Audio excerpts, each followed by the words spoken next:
प्रधान आचार्य सम्राट पूज्य श्री शिवमुनि जी महाराज साहब, उत्तर भारतीय परिवर्तनी शम्मी सूर्या डॉक्टर गुरानी श्री सरिता जी महाराज साहब, सरल आत्मा सरल मना सदगुरु वर्या श्री अजय कुमारी जी महाराज साहब, शम्मी गौरव प्रज्ञा ज्योति प्रवचन प्रभाविका डॉक्टर गुरानी श्री शिवाजी महाराज साहब की पावन पवित्र चरण कमलों में कोटि कोटि वंदन। आज की प्रातःकालीन प्रवचन सभा में आप सबका हार्दिक स्वागत है, हार्दिक अभिनंदन है। गुरु कृपा से आपके समक्ष प्रभु महावीर की अंतिम देशना श्री उत्तराध्ययन सूत्र की अर्थ वाचना को आप श्रवण कर रही हैं। मूल वाचना हम श्रवण कर चुके हैं। अर्थ वाचना में कल आपके समक्ष 17वां अध्ययन हमने किया था। आज 18वां अध्ययन जिसका नाम है संजय राजा। इस अध्ययन में प्रभु ने कहानी के माध्यम से फरमाया है कि किस प्रकार एक राजा जिसने तीर मारा और तीर मारकर स्वयं तिर गया। शास्त्र में कहा गया है कांपिल्य नामक एक नगर था। उस नगर में संजय नाम का एक राजा राज्य करता था। एक दिन उसके मन में विचार आया कि आज मैं शिकार करने के लिए जाता हूँ, क्योंकि पहले के राजाओं का एक विशेष शौक होता था शिकार करना। अपनी सेना के साथ ईशान कोण में केसर वन उद्यान में वो पहुंच गया और उस उद्यान के अंदर बहुत सारे मृग थे। उन मृगों को देखा और संजय राजा ने तीर चला दिया और जैसे ही तीर चलाया तो कुछ मृग मृत्यु को प्राप्त हो गए और कुछ मृग डर के कारण भयभीत हो गए। अब कहते हैं राजा इतना डर गया कि मेरे से मृगों का क्या हो गया है, हरण हो गया है। अब कहते हैं डरते डरते राजा की एकदम से दृष्टि पड़ती है उस केसर वन उद्यान के अंदर एक मुनि ध्यान में बैठे हुए थे और जैसे मुनि को देखा तो डर और बढ़ गया और मन में सोचता है कि लगता है ये सारे मृग इस मुनि के ही होंगे और ये मुनि जब आंख खोलेंगे तो इनको ये मुझ पर बहुत ज्यादा क्रोधित होंगे, गुस्सा होंगे। उसका डर और बढ़ गया। पहले तो सोच रहा था कि मैंने इतने मृगों को मार दिया, अब ये मुनि के मृग और मुनि तो मुझे अपने क्रोध से छोड़ेंगे नहीं। अब उसका डर और बढ़ गया और मुनि के चरणों में जाके बैठ गया और मुनि तो ध्यान में लीन है। अब मुनि को कह रहे हैं गुरुदेव मुझे क्या कर दो, माफ कर दो। ये गुरुदेव मुझसे बहुत बड़ी भूल हो गई, मुझे नहीं पता था कि ये मृग आपके हैं। अब कहते हैं थोड़ी देर के बाद जब उन मुनि ने ध्यान खोला तो वो कहते हैं हे राजन, तुम जिस प्रकार मुझसे भयभीत हो रहे हो उसी प्रकार ये सारे मृग भी तुमसे क्या हो रहे हैं, भयभीत हो रहे हैं। हे राजन, जैसे तुम मुझसे अभेदान चाहते हो वैसे ही इन सारे मृगों को क्या दे दो, अभेदान दे दो। अब जैसे ही उस मुनि की बात उस राजा ने सुनी और कहा कि वाक्य में मुझे क्या दे देना चाहिए, अभेदान दे देना चाहिए। तो राजा को मुनि समझाते हैं हे राजन, तुम जिस संसार में रह रहे हो ये संसार असार है। जिस शरीर के शौक के लिए तुम शिकार करते हो ये शरीर क्षणभंगुर है। एक दिन इसको गलना, सड़ना और विध्वंस होना ही है। जिस भोगों में तुम लगे हुए हो इस भोग को छोड़कर एक दिन इस आत्मा को योग की तरफ आगे बढ़ना है। हे राजन, तुम हिंसा को छोड़कर अहिंसा धर्म को क्या कर लो, अपना लो। अब मुनि के वचनों का इतना प्रभाव पड़ा कि धीरे धीरे करके मुनि के वचनों से राजा के विचार बढ़ने लगे और मन में विचार आया कि मैं मुनि का ही क्या बन जाता हूँ, शिष्य बन जाता हूँ। अब मुनि को कहते हैं मुझे अपना शिष्य बना लो।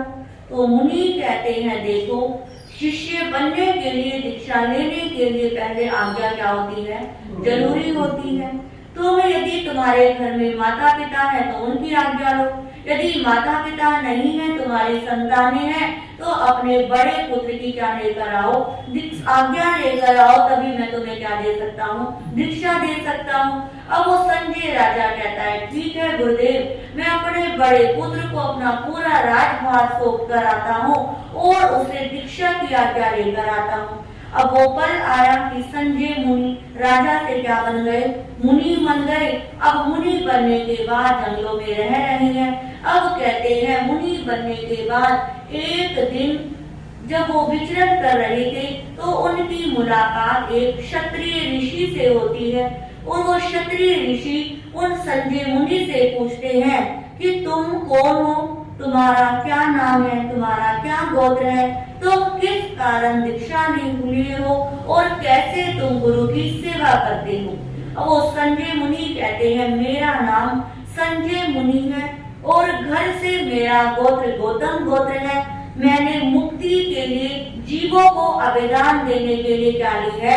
दीक्षा ली है और मैं गुरु की सेवा में क्या करता हूँ? रहता हूँ। अब संजय मुनि के उत्तर का इतना प्रभाव पड़ा कि वो क्षत्रिय जो ऋषि थे वो इतने प्रभावित हो गए और कहते हैं, मेरे मन के अंदर आत्मा को लेकर कुछ शंकाएं हैं। मैं मानता हूँ कि आत्मा क्या है? क्रियावाद है। क्रियावाद यानी कि आत्मा मूर्त रूप में है, कि जब कोई चीज लाइव है उसी के अंदर क्या है? आत्मा है। तो संजय मुनि कहते हैं, देखो आत्मा का जो अस्तित्व है वो मूर्त चीज के अंदर भी है और अमूर्त के अंदर भी है। जब तक मूर्त और अमूर्त दोनों मिले हुए होते हैं तब तक आत्मा का क्या रहता है? अस्तित्व रहता है। क्योंकि हमारे भगवान महावीर ने अनेकांत का क्या दिया है? संदेश दिया है कि इस दृष्टि से ऐसे भी ठीक है और इस दृष्टि से ऐसे भी ठीक है। दूसरी बात कहते हैं कि मैं मानता हूँ इस जगत के अंदर एक क्रियावाद का बोध वाला है, कि बहुत सारे लोग मानते हैं कि शरीर का के साथ ही आत्मा का निर्माण हुआ है और शरीर के साथ ही आत्मा क्या हो जाएगी? चली जाएगी। वो मुनि कहते हैं, देखो आत्मा का नाश ना तो कभी आत्मा को कोई जला सकता है, ना काट सकता है, ना छीन सकता है, ना गला सकता है। आत्मा तो अजर अमर क्या है? अविनाशी है। शरीर भी क्या करता रहता है? बदलता रहता है। आत्मा तो हमारी वही रहती है और एक चींटी के अंदर भी क्या होती है? वही आत्मा होती है और हाथी के अंदर भी क्या होती है? वही आत्मा होती है। और जिसका जितना शरीर प्रमाण होता है, आत्मा के जो प्रदेश होते हैं वो उतने ही एरिया में क्या हो जाते हैं? डिवाइड हो जाते हैं, बढ़ जाते हैं। इस दृष्टि से ये जो आत्मा है वो एक क्रियावाद नहीं है। उन्होंने तीसरी बात कही कि संसार के अंदर बहुत लोग अज्ञानवाद को मानते हैं। कुछ कहते हैं कि ज्ञान होना ही खतरनाक है। जो जिसको ज्ञान नहीं है वो क्या है? सुखी है। वो जिसको ज्ञान है वो तो बेचारा डिप्रेशन में आ जाता है, क्या करूं और क्या ना करूं। तो मैं मानता हूँ कि जिसको ज्ञान नहीं है वो ही जीवन क्या बता सकते हैं? आराम से बिता सकते हैं। तो संजय मुनि कहते हैं, देखो इस संसार के अंदर जीवों का ज्ञान होना क्या है? जरूरी है। क्योंकि जब तक ज्ञान ही नहीं होगा तो व्यक्ति को पता ही नहीं लगेगा कि मुझे क्या छोड़ना है, क्या ग्रहण करना है और क्या अपने जीवन से मुझे त्यागना है। ये और उपाध्याय का ज्ञान हमें किससे मिलता है? ज्ञान से मिलता है। क्योंकि ज्ञान के बाद ही हम कर्मों के ऊपर क्या प्राप्त कर सकते हैं? विजय प्राप्त कर सकते हैं। तो संजय मुनि कहते हैं कि जीवन के अंदर ज्ञान का होना क्या है? जरूरी है। वो चौथी बात कहते हैं कि मैं देखता हूँ इस दुनिया के अंदर विनयवाद का बहुत बोलबाला है, कि बहुत सारे व्यक्ति ऐसे हैं, बहुत सारे मत ऐसे हैं जो कहते हैं कि पशु को भी नमस्कार करो, कुत्ते को नमस्कार करो, गाय को नमस्कार करो और नमस्कार करने से ही क्या हो जाएगा? जीवन का कल्याण हो जाएगा। तो वो संजय मुनि कहते हैं कि ये सब क्या है, मिथ्या धारणाएं हैं। ये सब धारणाएं इंसान को उसी जन्म में फंसाने वाली है और इन मान्यताओं को मानने से और नए कर्मों का क्या होता है, बंद होता है। हमारा धर्म, जैन धर्म कहता है आत्मा ही नित्य है, आत्मा ही नित्य थी और आत्मा ही हमेशा क्या रहेगी, नित्य रहेगी। जिसने आत्मा के स्वरूप को स्वीकार कर लिया कि आत्मा है, इस चीज पर जिसका विश्वास हो गया, वो एक ना एक दिन सिद्धि के पद पर क्या होता है, अवश्य बढ़ चलता है। तो इस प्रकार संजय मुनि ने उस क्षत्रिय ऋषि के ऊपर अपने जैन धर्म का क्या छोड़ा, विशेष प्रभाव छोड़ा और उसके बाद से वो क्षत्रिय ऋषि जैन धर्म पर क्या करने लग गए, विश्वास करने लग गए। तो इस 18वें अध्याय में संजय राजा के माध्यम से यही फरमाया है कि कहाँ तो वो मृगों का शिकार करने चले थे और कहाँ संतों की संगति पाकर जीवों से भयभीत होकर सभी जीवों को क्या दे दिया, उन्होंने अभेदान दे दिया। इसके बाद 19वां अध्याय जिसका नाम है मृगापुत्र, इसको भी आपने बहुत बार सुना हुआ होगा कि सुग्रीव नाम का नगर है, बलभद्र नाम के राजा है और उनकी मृगा नाम की रानी है और बलश्री नाम का उनका पुत्र है। और जो ये बलश्री पुत्र है, इन्हीं के नाम से ये क्या है, अध्ययन है। इनका जो अपना नाम था वो क्या हो गया, लुप्त हो गया और ये अपने माँ के नाम से ही क्या रहे, प्रख्यात हुए हैं, क्योंकि इनको सब क्या कहते हैं, मृगा पुत्र। कई बार होता है ना, किसी बच्चे का हम नाम रखते हैं, जो बचपन में बोलते हैं वही क्या रहता है, हमेशा नाम रहता है। किसी को बचपन में छोटू बोलो और वो बेचारा जितना मर्जी बड़ा हो वो क्या रहता है, छोटू ही रहता है। किसी का नाम गुड़िया हो, अब वो बचपन में गुड़िया बोला हो, बूढ़ी भी हो तब भी वो क्या रहेगी, गुड़िया ही रहती है। तो इसी प्रकार बहुत सारे होते हैं, किसी का निक नेम इतना क्या हो जाता है, फेमस हो जाता है। तो ये मृगा पुत्र भी अपनी माँ के नाम से क्या हुए हैं, प्रसिद्ध हुए। ये अपने माता पिता के इतने लाडले कि जीवन में किसी चीज की कमी नहीं। समय आया, उन्होंने अध्ययन किया, इनकी शादी हुई और शादी भी अनेक कन्याओं के साथ होती थी पहले के समय में। एक दिन खिड़की पर, महल की खिड़की में बैठे हुए हैं, कोई उत्सव होगा, कोई महोत्सव होगा, इतनी भीड़ लगी हुई थी कि कोई आ रहा कोई जा रहा।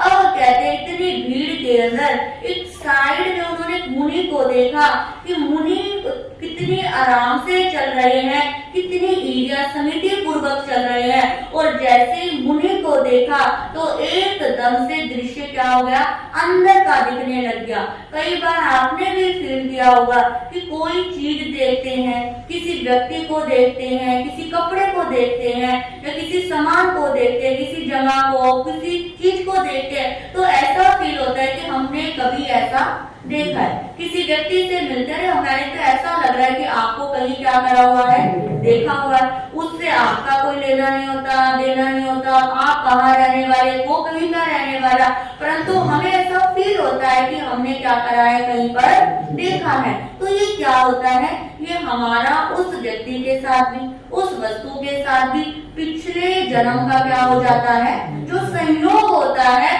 वो हमें जो मिलता है, रिफ्लेक्शन में आता है, तो हमें ऐसा फील होता है कि ये हमने कहीं क्या करा है, देखा है। किसी मुनि को आप देखो तो लगता है तो महाराज जी ऐसा लग रहा है कहीं आपको क्या करा है, देखा। कि हो सकता है कि कहीं पिछले जन्म में उनके साथ आप साथ में रहे हो, उनको क्या करे हो, दर्शन करो। किसी छोटे बच्चे को देखकर बड़ा क्या आता है, प्यार आता है, उसे लगता है कि उससे बात करते रहे, उसे हम देखते रहे। तो ये सब हमारे पिछले जन्म के अनुरूप क्या होता है, तो वो मृगा पुत्र को भी मुनि को देखते ही क्या हो गया, जाति स्मरण ज्ञान हो गया कि अरे ऐसा रूप तो मैंने कहीं देखा है, ऐसा जीवन तो मैंने कहीं क्या करा है, जिया है। अरे मुझे तो अपनी आत्मा का क्या करना है, कल्याण करना है।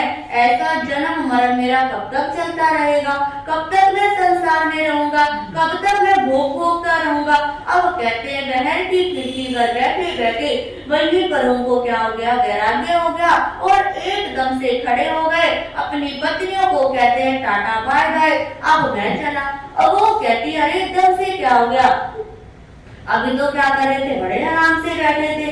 अरे मुझे क्या करना है, दीक्षा लेनी है, मुझे संयम लेना है। अब कहते हैं पहले माता पिता से तो क्या ले लो, आज्ञा ले लो। अब अपनी मम्मी माता के पास जाते हैं, पिता के पास जाते हैं कि माताजी पिताजी मुझे दीक्षा की क्या दे दो, आज्ञा दे दो। अब वो उनकी माँ कहती है बेटा जिस दीक्षा की, जिस संयम की तो बात कर रहा है, वो दीक्षा संयम इतना आसान नहीं है। वहाँ पर 22 परीक्षों को क्या करना पड़ता है, सहना पड़ता है। तू तो इतनी सुकुमारता से तूने जीवन जिया है, आज तक तूने एक कदम घर से बाहर नहीं निकला, आज तक नंगे पैर तूने जमीन पर कदम नहीं रखे, आज तक तू जमीन पर क्या नहीं करा है, सोया नहीं है। और तू किसकी बात करता है, दीक्षा की बात करता है। अब वो कहता है नहीं माताजी मुझे तो क्या लेनी है, दीक्षा ही दीक्षा लेनी है। अरे तो संयम लेना लोहे के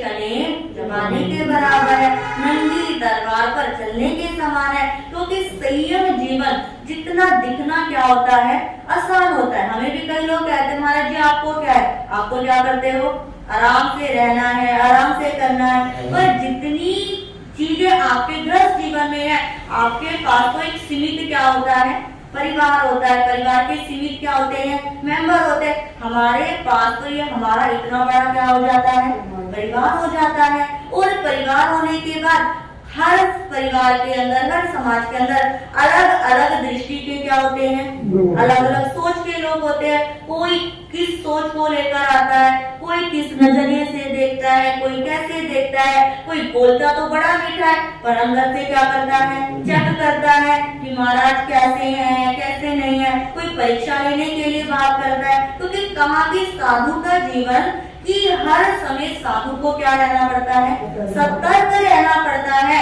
कि कौन क्या किस ढंग से क्या कर रहा है, बात कर रहा है। गृहस्थी के अंदर तो आपके ऊपर कोई भी कुछ भी नहीं कह सकता। जो कि कहते हैं कि जिसकी घर में नहीं चलती वो समाज में क्या करता है, चलाने की कोशिश करता है। ये भी है कि अपने घर में आप किसी को कुछ नहीं कह सकते, पर साधु संतों की जरा सा कुछ दिख जाए कमी, वहीं पर क्या हो जाती है, कितनी बड़ी बड़ी क्या मानते हैं, बातें बना लेते हैं। ये सब जानते ही हमारे समाज का क्या हो रहा है, हाल हो रहा है। तो प्रभु ने क्या कहा कि संयम जीवन एक क्या है, दुष्कर है।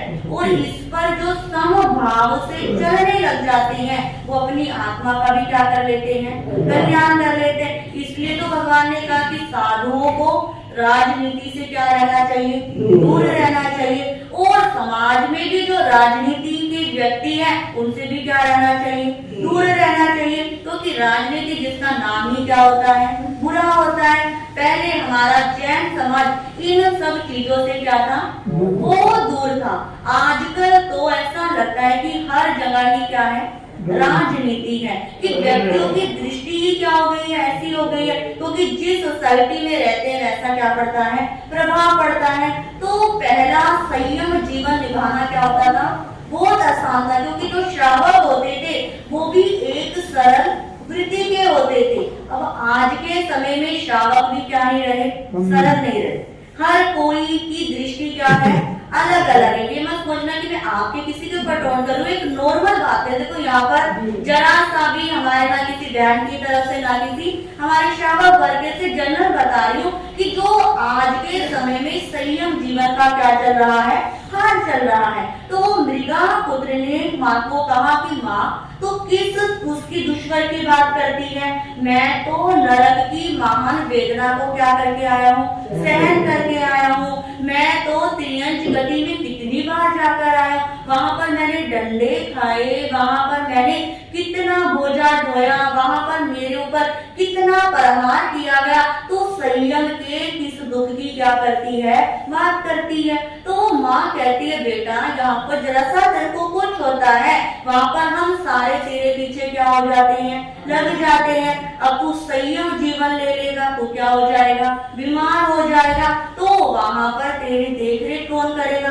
पहले के जमाने में कोई साधक नहीं होते थे, आज के समय में तो जरा सा कुछ होते ही संघ क्या रहता है, तैयार रहता है। डॉक्टर की व्यवस्था, हर चीज की व्यवस्था क्या करता है, संघ करता है। पहले तो संत क्या होते थे, जंगलों में होते थे। जब आहार पानी करना होता तो तभी क्या आते थे, शहरों में गांवों में आते थे। वो जंगल में खड़े खड़े अपनी क्या करते थे, साधना करते थे। तो वो माँ को कहते हैं कि माँ जब मेरे शरीर के ऊपर कोई रोग आएगा उस दिन मैं उपवास कर लूंगा, और जिस दिन रोग ठीक हो जाएगा तब मैं क्या कर लूंगा, पारना कर लूंगा। वो जंगल में जो पशु रहते हैं, हिरण रहते हैं, शेर रहते हैं, क्या उनकी कोई बीमारी को देखता है। जब वो बीमार होते हैं वो भी अपना खाना पीना क्या कर देते हैं, छोड़ देते हैं। आप देखना कभी कोई उड़ते हुए पशु को देखना, किसी पशु को देखना, जैसे बीमार होंगे खाएंगे पिएंगे।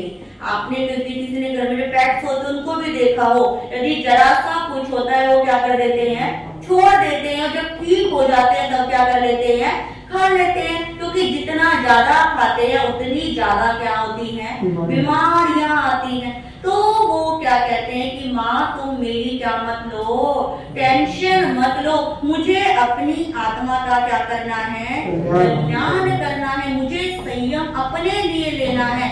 पहले के समय में संयम की क्या होती थी, एक वैल्यू होती थी। पर आज के समय में इतना दिखावा, इतना आडंबर, इसमें चाहे हम भी हैं। अब हमें भी कभी कभी लगता है कि लोग क्या होने चाहिए, प्रवचन में आने चाहिए, कुछ है तो वो क्या होना चाहिए, प्रॉपर होना चाहिए। क्योंकि समय का क्या हो रहा है, प्रभाव हो रहा है। पहले के जब अपने शास्त्र पढ़ते हैं, किसी भी संघ के अंदर, किसी भी समाज में या कोई भी साधु बड़े बड़े क्या नहीं करते थे, कोई प्रोग्राम नहीं करते थे। हम कोई भी सूत्र देख ले तो एक साधारण ही क्या होती थी, सभा चलती थी। और साधारण सभा, लोगों ने सभा सुनी, प्रवचन सुना, अपने घर में क्या हो गए, वापिस हो गए। और आज के समय में यदि भीड़ इकट्ठी करनी है, लोगों को बुलाना है तो क्या रखना पड़ेगा, क्या जहाँ पर गोचरी होगी इन लोगों की, गौतम प्रसादी होगी, वहां पर तो क्या हो जाएगा, लोग हो जाएंगे। और ये लोगों की मेंटलिटी बन गई। हम देख भी रहे हैं कि जो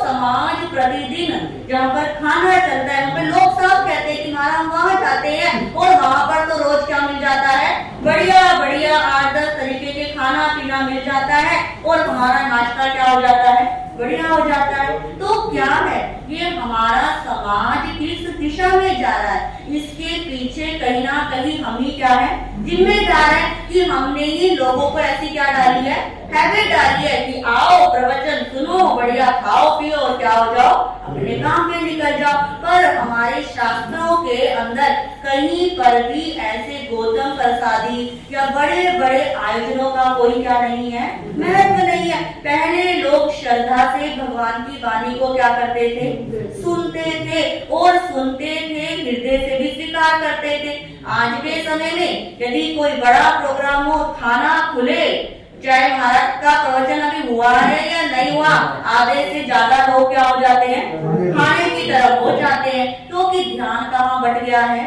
सिर्फ आहार संज्ञा, खाना बढ़िया बढ़िया क्या चाहिए, खाना पीना चाहिए। तो मृगा पुत्र के माध्यम से प्रभु ने हमें ये समझाया कि जो साधु, रियल साधु होता है, वो अपने जन्म मरण को खत्म करने के लिए किस प्रकार, जिस भावना से संयम लिया है, वो अपनी आत्मा का क्या करता है, कल्याण करता है। वो सुखों की तरफ नहीं दौड़ता, सुखों से थोड़ा सा दूर रहने का क्या करता है, प्रयास करता है। तो मृगा पुत्र से प्रभु ने यही कहा कि किस प्रकार एक राजमहलों में रहने वाला जब मन में वैराग्य का बीज उत्पन्न हुआ, तो किस प्रकार जंगल की तरफ क्या हो गए, बढ़ गए, और दुष्कर संयम को पालन करना उन्होंने क्या कर दिया, शुरू कर दिया, और एक दिन अपनी आत्मा का क्या कर दिया, कल्याण कर दिया। इसके बाद 20वां अध्याय आता है, जिसका नाम है महानिर्ग्रंथि। छठा अध्ययन था जिसका नाम था शुल्लक निबंध। यदि याद हो तो शुल्लक का मतलब क्या था, याद है क्या बताया था? छोटा। क्षुल्लक का मतलब क्या होता है? छोटा। और महा का मतलब क्या होता है? बड़ा। तो यहाँ पर प्रभु ने यहाँ पे बताया था कि छोटी ग्रंथि, जैसे कि मुनि बनने की स्टेप बताए थे, जैसे दिगंबर का संप्रदाय में होती है, ऐसे यहाँ पर है बड़ी नील ग्रंथि। यहाँ पर प्रभु ने बताया है कि किस प्रकार कोई साधक अपने अंदर की सभी गांठों को खत्म करके किस प्रकार मुक्ति की तरफ क्या हो जाता है? बढ़ जाता है। इसके अंदर अनाथी मुनि और राजा श्रेणिक का क्या है? वर्णन है। वो कथा, वो कहानी आपने बहुत बार सुनी होगी। इसके अंदर असली अनाथ कौन है और असली सनाथ कौन है? आज के समय में अनाथ किसे कहते हैं? जिसका कोई नाम, जैसे आश्रम खुले होते हैं, वृद्ध अनाथालय, ठीक है ना, कि ये सब क्या है? अनाथ है। किसी के माँ बाप नहीं होते तो कहते हैं अरे बच्ची अनाथ थी, अरे बच्चे अनाथ हो गए थे। यानी कि जिसके सिर से माँ बाप का साया उड़ गया उसे क्या कह देते हैं? अनाथ कह देते हैं। यहाँ पर प्रभु ने कहा कि वाक्य में रियल में अनाथ कौन है?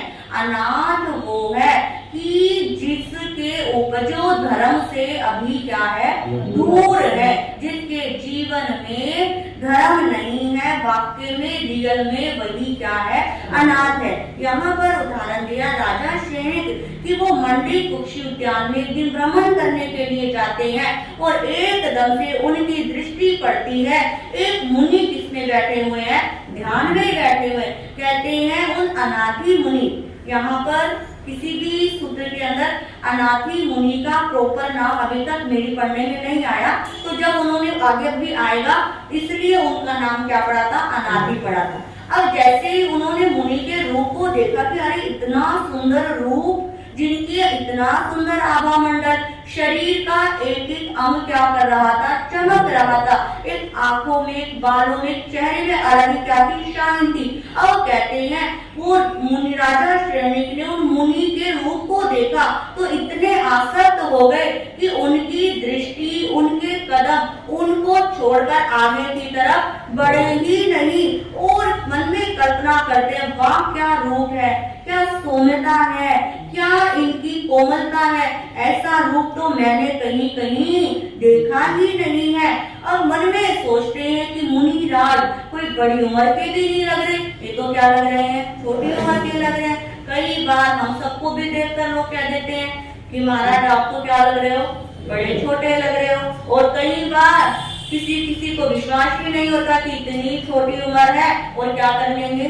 तमाशा भी कर लेंगे या प्रवचन भी कर लेंगे या इतना कुछ भी क्या कर सकते हैं? कर सकते हैं। तो ऐसे ही वो राजा श्रेणिक मन में सोचते हैं कि अभी तो छोटी सी उम्र है और अभी से क्या ले ली इन्होंने? दीक्षा ले ली, अभी से मुनि बन गए। ऐसी इनके ऊपर क्या मजबूरी आई कि इन्होंने क्या ली? दीक्षा ली। अब मुनि के पास बैठकर बार बार विनती कर रहे हैं कि अरे मुनि क्या खोलो, ध्यान खोलो, मुझे आपसे क्या करनी है? बात करनी है। अब थोड़ी देर के बाद जब मुनि ने ध्यान खोला तो कहते हैं मुनि आपने दीक्षा क्यों ली? आप भी क्या कर लेते हो? पूछ लेते हो कि हमारा दीक्षा क्यों ली, किसने ली? अब उन्होंने कहा कि आपने दीक्षा क्यों ली? उन्होंने मुनि कहते हैं मैं अनाथ था इसलिए मैंने क्या ले ली? दीक्षा ले ली। अरे अनाथ थे, चलो कोई बात नहीं, आप अनाथ थे, मैं आपका क्या बनता हूँ? नाथ बनता हूँ। तो वो राजा श्रेणिक को कहते हैं ओ मगध देश के राजा तुम खुद ही क्या हो? अनाथ हो तो मेरे नाथ कैसे बनोगे? अब राजा को भी क्या कह दिया? अनाथ। एकदम से झटका लगता है कि अनाथ, कोई हमें अनाथ कह दे हमें क्या लगेगा? अजीब लगेगा, अरे मेरे पास तो सब कुछ है। अब ऐसे राजा श्रेणी को बड़ा झटका लगा कि लगता है इन्होंने मुझे पहचाना नहीं, ये अब तक समझे नहीं कि मैं कितना बड़ा राजा हूँ, मेरे पास कितना कुछ, और उन्होंने मुझे क्या कह दिया? अनाथ कह दिया।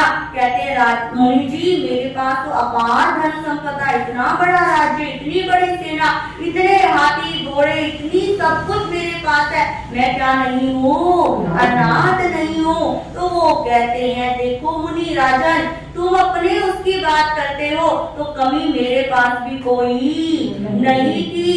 मैं भी कौशंबी में रहने वाला था, मेरे पिता के पास भी सब कुछ था और पिता ने मेरे को हर चीज दे रखी थी। अच्छी राजकन्याओं के साथ मेरी शादी भी हुई थी, पर एक बार मेरी आंखों में इतनी वेदना हो गई, इतनी वेदना हो गई कि मेरे पूरे परिवार वालों ने पूरा जोर लगा लिया पर किसी का जोर नहीं चला और मेरी आंखों की वेदना बढ़ती गई और कहते हैं कि मेरी पत्नियों ने इतनी सूख ली। मेरे पिता ने, मेरे भाइयों ने बड़े बड़े वैद्यों को, डॉक्टरों को बुलवा लिया, हमने हकीम वैद्य हर कर लिए पर मेरी वेदना तो ठीक ही नहीं हुई। एक दिन मैं लेटा हुआ था और मेरे मन में विचार आया कि हे भगवान, यदि मैं रात को सोऊं और सुबह मेरी आंखों की वेदना क्या हो जाए, ठीक हो जाए, मैं शांत हो जाऊं, तो मैं सुबह उठते ही क्या ले लूंगा, दीक्षा ले लूंगा। आप यकीन मानना राजन, जैसे मैं रात को सोया और सुबह उठा तो ऐसा मेरी आंखें खुली कि जैसे मेरी आंख में कभी कुछ हुआ ही ना हो और मेरी आंखों को देखकर मेरा पूरा परिवार खुशी से नाचने लग गया। कोई कहता मेरा इलाज लग गया, कोई कहती मेरी मन्नत पूरी हो गई, कोई कहता मेरी सुखना पूरी हो गई। सब क्या मनाने लग गए, खुशी मनाने लग गए और मैंने कहा किसी का कुछ पूरा नहीं हुआ है, मेरी भावना क्या हुई है, पूरी हुई है। वो कहते हैं ये कैसे, तो मैंने अपने परिवार वालों को बताया कि मैं रात को सूखना सोचकर सोया था कि यदि मेरी आंखों की वेदना ठीक हो गई तो मैं क्या ले लूंगा, दीक्षा ले लूंगा। और राजन मैंने क्या ले ली, दीक्षा ले ली। हे राजन, तुम मुझे क्या कहते हो, अनाथ कहते हो।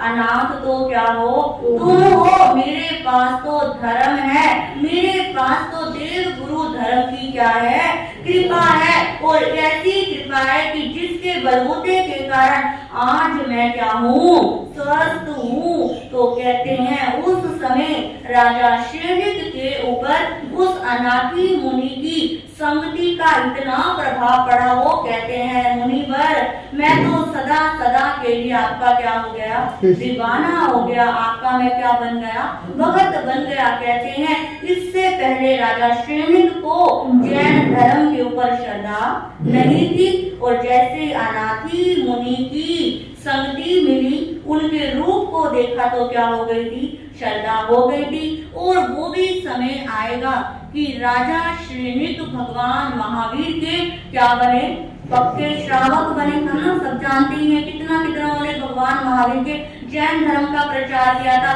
और हमारी अगली आने वाली 24वीं के अंदर पहले क्या बनेंगे, ये राजा श्रीनिक तीर्थंकर बनेंगे। तो ये थी महान निर्ग्रंथि कि किस प्रकार एक निर्ग्रंथि दूर होने के बाद श्रावक हो या साधु हो अपने महान निर्ग्रंथ पथ के ऊपर आगे क्या हो जाता है, बढ़ जाता है। इसी के साथ हम 21वां अध्ययन भी कर लेते हैं जिसका नाम है समुद्रपाली। ये भी सब क्या है, सदन से परिचित ही है कि इसके अंदर किसका वर्णन है, समुद्रपाल किसका है, समुद्रपाल का है कि चंपा नाम की नगरी थी, उसके अंदर पालित नाम के एक श्रावक थे। अच्छा उनका व्यापार करते थे, उनका व्यापार देश विदेश के अंदर क्या पड़ा हुआ था, फैला हुआ था। अब कहते हैं इतने ईमानदार, इतने न्याय प्रिय थे और हर कोई व्यक्ति उनके साथ व्यापार करना क्या कराता था, क्योंकि वो जुबान के क्या थे, पक्के थे। पहले के समय में व्यापार करने लोग बाहर जाते थे, आज के समय में क्या जाते हैं, जॉब करने, है ना। व्यापार तो अपने यहाँ पर, जॉब कहाँ पर, बाहर। पिता का जितना मर्जी व्यापार हो पर बच्चा जॉब करने कहाँ जाएगा, ऑस्ट्रेलिया कनाडा जाएगा। और कनाडा तो लोगों ने ऐसा बना लिया जैसे कि हमारे दिल्ली का एक क्या हो, इलाका हो, हर जगह कोई ना कोई मिल जाएगा जिसकी जॉब क्या लगी हो, कनाडा के अंदर। तो पहले के समय में लोग अकेला व्यक्ति व्यापार करने नहीं जाता था। जिसको जरूरत होती थी अपने साथ बहुत सारे व्यक्तियों को कि जिस प्रकार मेरा भला हो तो सबका क्या हो, भला हो। आज के समय में बस मेरा ही क्या होना चाहिए, बड़ा होना चाहिए, दूसरे का चाहे जितना मर्जी क्या हो जाए, नुकसान हो जाए, चाहे कुछ कितना प्रॉफिट हो रहा, फिर महाराज कुछ काम ही नहीं चल रहा, कुछ पैसे ही नहीं आ रहे, कुछ हो ही नहीं रहा, हमेशा क्या करते रहेंगे, रोते रहेंगे। और ऐसे रोएंगे, हमको देखकर लगता है कि ये भगवान सबसे दुखी तो क्या है, ये ही है। तो ये आज के समय की लोगों की मुझे लगता है कि कुछ हैबिट हो गई है कि जो कुछ चल रहा है अच्छे को क्या नहीं करते, संतुष्टि नहीं है कि अच्छा चल रहा है, परंतु कहते हैं कि चाहे हमारा काम थोड़ा स्लो हो, पर हमें ये कहना चाहिए कि भगवान की कृपा से बहुत अच्छा चल रहा है। क्योंकि जब हम कहेंगे चल ही नहीं रहा तो क्या होगा, वो चलेगा ही नहीं। जब आप कहोगे अच्छा चल रहा है, बहुत मैं खुश हूँ, तो आपका काम भी अच्छा चलेगा। ये क्या होती है, एक रिचुअल होता है, जो हम मैनिफेस्ट करते हैं वही हमें क्या करता है, मिलता है। यदि हर समय रोते रोते रहेंगे तो वही चीज क्या आती है, सामने रहती है। और जो संतुष्ट रहता है, शुक्रिया अदा करता है कि बहुत खुश हूँ, मेरा काम बहुत अच्छा चल रहा है, उसका क्या चलता है, अच्छा चलता है। आप करके देख लेना, आप 21 दिन लगातार करके देखना कि मेरा काम बहुत अच्छा चल रहा है, मेरा काम बहुत अच्छा चल रहा है। अब 22वें दिन आपको खुद फील करोगे कि आपका काम क्या चल रहा है, अच्छा चल रहा है। तो प्रभु कहते हैं पहली बात तो नेगेटिव बोलना क्या करो, छोड़ो कि नहीं चल रहा, नहीं हो रहा, ये नहीं हो रहा, तो जाम नहीं लगा देते हैं, वहां पर होने वाला काम भी क्या हो जाता है ना। पहले क्या आ गया, हो ही नहीं रहा तो होएगा ही कैसे। आप कहोगे हो रहा है, हो गया है, तो वो क्या होगा, होगा ही होगा। तो पालित शावक व्यापार करने के लिए पहुंच गया अपने बहुत सारे साथियों के साथ पिहुंड नामक नगर के अंदर। वहां पर बहुत बड़ा उनका व्यापार चला और वहां पर एक व्यापारी की दृष्टि पड़ गई कि इतना अच्छा, इतना मेहनती लड़का है, मुझे अपनी कन्या के साथ इसका क्या कर देना चाहिए, विवाह कर देना चाहिए। अब उस पिहुंड नगर के एक व्यापारी ने उस पालित शावक के साथ अपनी बेटी का क्या कर दिया, विवाह कर दिया। कुछ समय वो पिहुंड नगर के अंदर रहे और वो समय आया कि अब व्यापार को सीमित करते हैं, बहुत पैसे कमा लिए, अपने चंपा नगरी की तरफ बढ़ते हैं। पहले यात्रा समुद्री जहाजों में करते थे, अब समुद्र जहाज में वो यात्रा कर रहे हैं। अब कहते हैं उस समय जो उसकी पत्नी थी वो क्या थी, गर्भवती थी, और उसने समुद्र के अंदर ही क्या दे दिया, एक बेटे को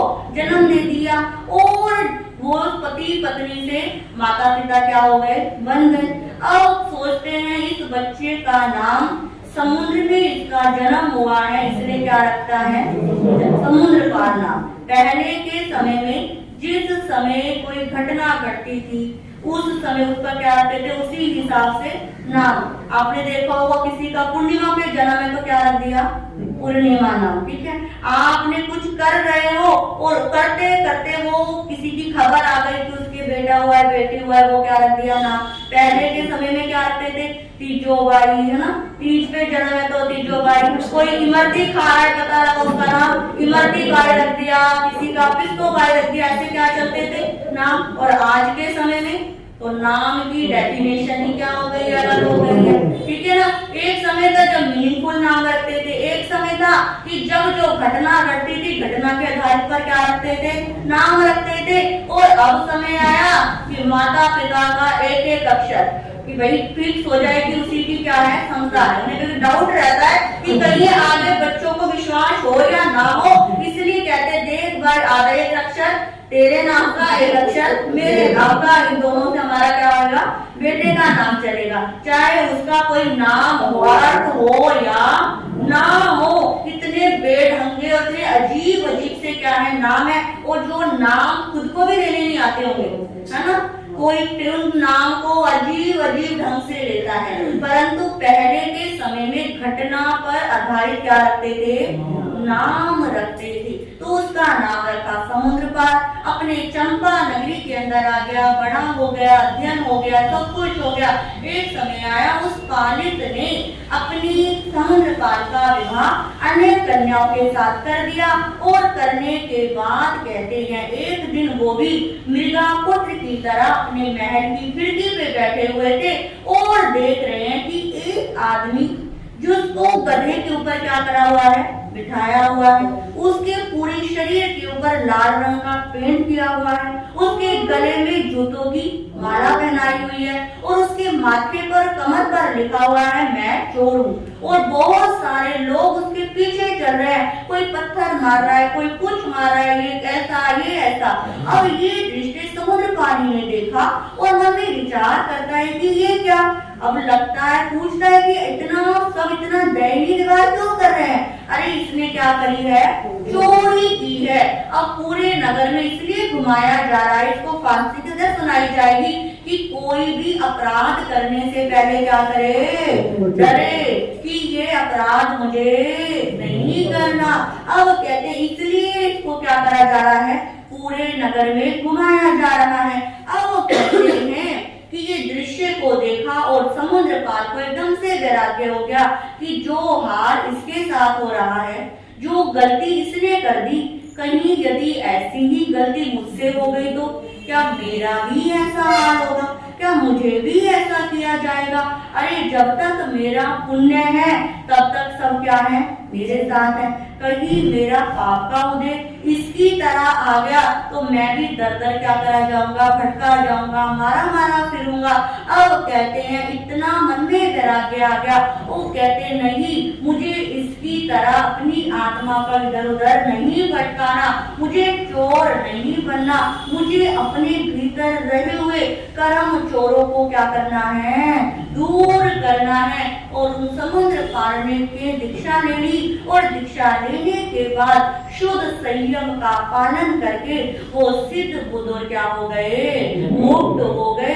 तो इन दृष्टांतों के माध्यम से आज वैसे ही चारों अध्ययन क्या रहे, हमारे दृष्टांतों वाले रहे। और इन दृष्टांतों में आपने नोट किया कि सब में संयमी जीवन का क्या है, वर्णन है कि घटना से आधारित होकर इनके जीवन में क्या आया, वैराग्य आया। और आज हम देखें तो एक दिन के अंदर इनके जीवन में तो एक ही क्या घटना घटी और इन्होंने जीवन का क्या कर लिया, परिवर्तन कर लिया, अपने आप को मोल्ड कर लिया कि नहीं अब मुझे ऐसा नहीं करना। तो प्रभु इन माध्यम से भी समझाना चाहते हैं कि हम भी जीवन में कोई घटना देखें तो अपने आप को क्या करें, चेक करें, अपने आप को देखें, अरे किसके लिए करना, कब तक करना और कब तक ऐसे क्या करते रहेंगे, हम करते रहेंगे। किसी से कहना नहीं है, खुद में ही क्या लेकर आना है, परिवर्तन लेकर आना है। खुद ही अपने आप को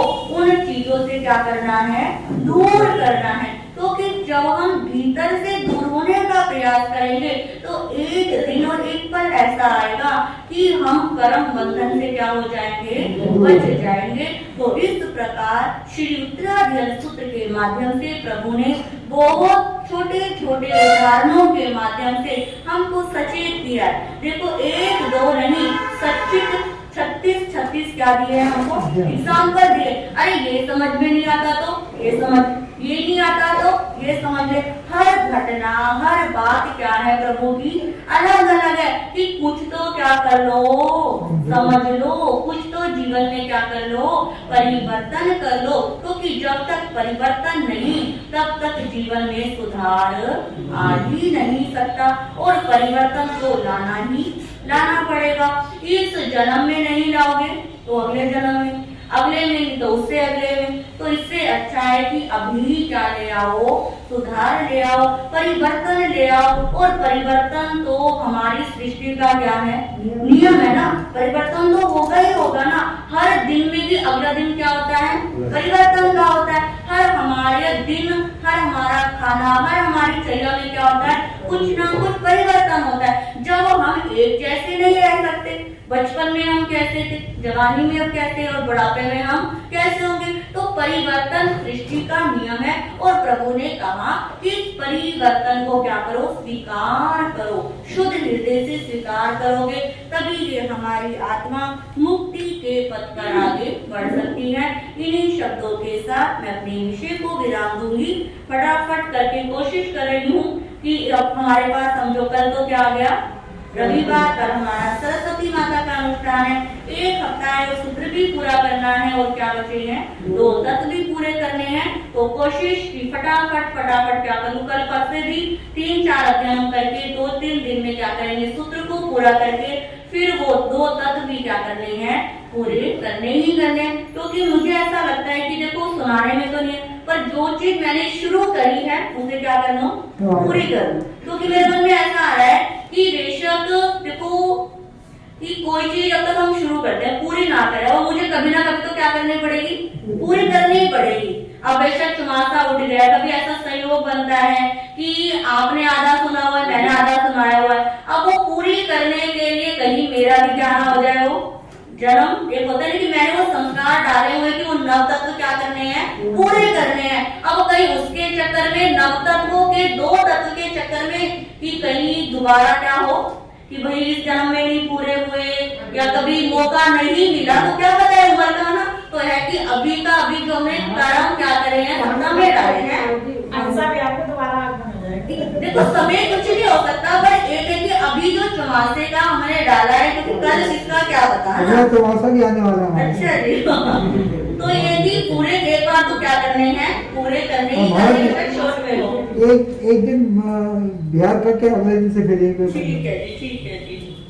तो कल की सबको क्या है, सूचना है ही। तो सिर्फ किस किस ने एक दूसरे को बोला, सूचना किस किस ने दिए थे, यहीं से यहीं पर छोड़ दे, बच्ची दिए हमारे भाइयों ने, आपने सब, शिखर जी, सतीश जी, हाँ जी, और सब प्रधान जी आपने थोड़ा सा बोलो, ठीक है। कल आपके अहिंसा विहार के हमारे कम से कम आपके पूरे कार्यकारिणी, देखो अब क्या है, मासे का लास्ट एक रविवार आएगा, पर जो जा पे वो तो हमारा सरल कल विशेष क्या है, दिन है, और ज्ञान क्या दिन है, जिस ज्ञान की सबको क्या रहती है, जरूरत रहती है। ज्ञान के बिना ना धर्म है ना गृहस्थ है। तो ज्ञान के लिए सब एक दूसरे को ज्यादा से ज्यादा क्या करे, प्रेरणा दे, स्वयं भी आना है और सबको प्रेरित करना है कि चलना तो चलना ही है। कल हमारा पूरा हॉल क्या होना चाहिए, भरा हुआ होना चाहिए। उसके लिए मैंने आपको बोला था साथ में थोड़ी सी मिश्री और थोड़ी सी क्या लेकर आनी है, लौंग लेकर आनी है। सबका क्या है होमवर्क, कभी सुबह अपना बैग उठाओ और भूल जाओ, क्योंकि है ना रोज जैसे आने की, तो आज ही क्या रख लेना, अपने बैग में रख लेना ताकि कल क्या रहे, याद रहे। कली अलग मिश्री अलग और लौंग अलग सबको लेकर आने। जिसको भी आप आने के लिए बोलोगे वो भी एक जने की अपने अपने लिए, यदि आप अपने लिए कर रहे हो तो एक पैकेट आपका लौंग, थोड़ी सी लौंग और मिश्री अलग। यदि 2 जने के लिए है तो 2, ऐसा नहीं कि 2 बच्चे हैं तो दोनों एक में कर लेंगे, दोनों का अलग अलग होना चाहिए, कहने का मतलब ये, ठीक है। तो सभी क्या रखेंगे, ध्यान रखेंगे। बोलिए भगवान महावीर स्वामी की। और कल जो हमारे उत्तराखंड सूत्र की मूल वार्ता में प्रतिदिन भाई बहन आए थे, उनको भी क्या मिलेगा, कल हम प्रोत्साहित करेंगे। जो हमारे संघ की तरफ से आप सबके गिफ्ट आ गए हैं, तो सभी पहले हमारा जाप होगा, उसके बाद और कल कॉपी पेन की क्या होगी, प्रभावना होगी, वो बच्चों को भी मिलेगी और क्या मिलेगी, बड़ों को भी मिलेगी। हमारे प्रधान जी, हमारे नरेश जी और हमारे रवि जी, इनकी तरफ से क्या है कल की प्रवाहना है। तो सभी जरूर जरूर आने का भाव रखें। और वैसे कल के दिन सभी को क्या करना चाहिए, कॉपी पेन का बच्चों को बड़ों को क्या करनी चाहिए, देनी चाहिए, ठीक है। तो सभी इस बात का ध्यान रखेंगे। बोलिए भगवान महावीर स्वामी की। नमो अरिहंतानम, नमो सिद्धानम, नमो आइडियानम, नमो वज्रायनम, नमो लोये सबसाउनम, ऐसो पंच नमो कारो सब पाव विनाशो मंगलानंदे सबे सिंह परमं हवै मंगलम। ओम नमो नानस, ओम नमो दंसनस, ओम नमो चरितस, ओम नमो तवस, अंगुष्टे अमृत वसे लब्धि तना भंडार, श्री गुरु गौतम सूर्य मन वंचित फलदाता, श्री चत्तारी मंगलम, हरिओम दा मंगलम, सिद्धा मंगलम, साहू मंगलम, केवली प्रणतो धमो मंगलम चत्तारि लोकोत्तमा यमता लोकोत्तमा सिद्धा लोकोत्तमा साहू लोकोत्तमा केवली प्रणतो धमो लोकोत्तमा चत्तारि शरणं भवज्जामि यमते शरणं भवज्जामि सिद्धे शरणं भवज्जामि साहू शरणं भवज्जामि केवली प्रणतं नमः शरणं भवज्जामि ये चार